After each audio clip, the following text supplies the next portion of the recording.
Hello, everyone, and welcome back to the recipe of the week. Let's jump right into it. First Kings, chapter 18, verses 41 through 46.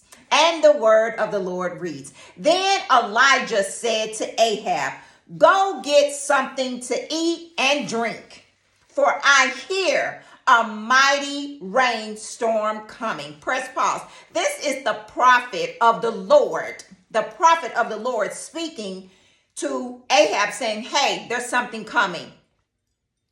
Go get your little something to eat. It's something coming. How many times that a prophet has spoken to you or the Lord has spoken to you and it looks like lightweight, slightly a little bit that it's not coming. Let me continue to read. 42. So Ahab went to eat and drink, but Elijah climbed to the top of Mount Carmel and bowed low to the ground and prayed with his face between his knees. Come on, somebody. He prayed to the Lord. He didn't go to his friends.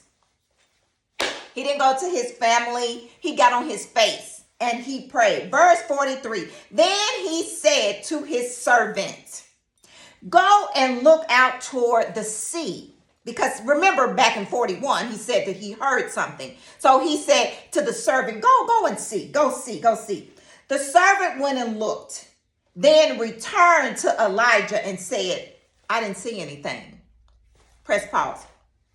How many times that the Lord has said something, spoken to you, or spoken through someone concerning you, and it just didn't quite look like what he said? Let me continue to read. Verse 43 again. Then he said to the servant, Go and look toward the sea.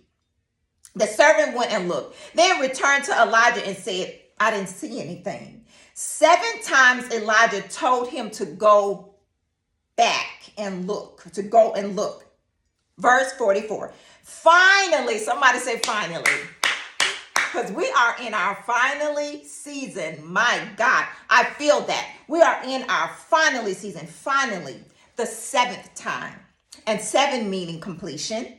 The 7th time his servant told him, I saw a little cloud about the size of a man's hand rising. Somebody say rising, because it's rising. Finally, it's rising. It's coming. Finally, rising and coming from the sea. Then Elijah shouted, Hurry.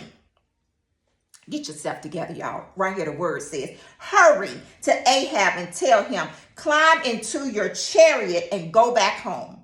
If you don't hurry, the rain will stop you. Verse 45, sorry. And soon the sky was black with clouds. See, he had prayed and Elijah believed. It was the servant that kept going saying he didn't see anything. But Elijah heard what the Lord said and he prayed and it came to pass. Verse 45 again. And soon the sky was black with clouds. A heavy wind brought a terrific rainstorm. And Ahab left quickly for Jezreel. 46. Then the Lord gave special strength to Elijah. He tucked his cloak into his belt and ran ahead of Ahab's chariot all the way to the entrance of Jezreel. Press pause. When the rain comes, literally the rain, it comes to wash out things, to wash away things. It comes to cleanse things. Sometimes it's an outpour. Come on, somebody. An outpour in some instances. There are times where we have prayed for things and we pray for things and we pray for things and it just didn't seem like it was coming. I was just talking to a friend of mine just the other day about Kairos time. That's the timing of the Lord. That's not the timing of us. It's not the timing of Ksania. Even in my own life where I've prayed for some things and some things have been prophesied to me as well as my son, and it just looks like it's not coming. But Lord have mercy, God. Somebody say finally. Finally, the rain is coming. It's coming to shower you with blessings. You must believe and hold on to what you heard the Lord said. Go back If you wrote the dream down, if you wrote the prophecy down, if you heard from the Lord specifically yourself concerning your situation, go back and revisit it.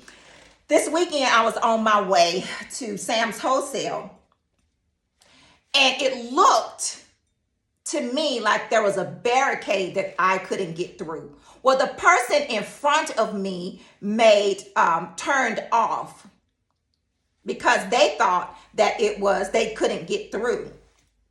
But as I continued to travel on, I saw a small hand, Lord have mercy, saying, come on, come on, come on through, come on through, come on through.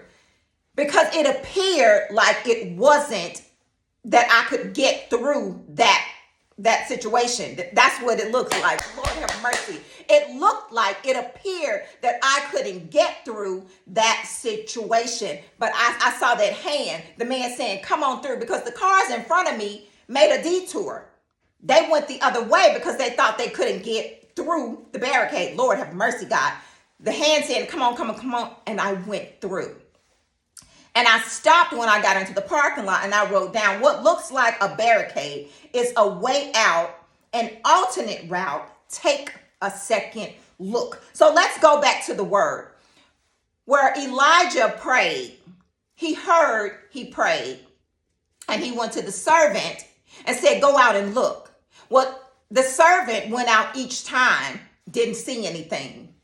But the seventh time he came back and he saw a small hand. This is for somebody. A small hand, a cloud looking like a man's hand is what, according to the word, New Living Translation, according to the word.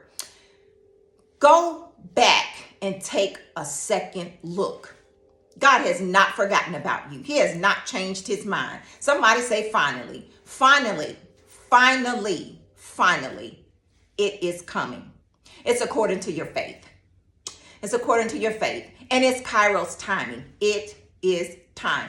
It is the timing of the Lord. So, Father, on today, we thank you. We thank you for our finally. We thank you, Lord God, that we have gone back and we're taking a second look, because that's what you said. And you did not move or shift from what you said, what we saw, and what we heard. Lord have mercy. And we thank you for that. We thank you for being an honorable God, an on-time God. God, forgive us of our sins and create in us every single day pure and clean hearts, Lord God. And if there's unforgiveness in our hearts, God, we don't want it. Purge it out, because we are walking in our finally season. And we thank you and we honor you for that. Thank you, God. Thank you, God, because it is the seventh time. And Lord God, we see it and we know it's coming. And we thank you. In Jesus' name, amen. You guys have an amazing week. I am on spring break and I am going to rest and relax and just rejuvenate and reset my mind. Thank you, God, for spring break. Woo! Thank you, God, for spring break. You guys have an amazing week. I love you, but most of all, God loves you bigger and better than I ever could. Go back. Take a second look, because finally, it's here.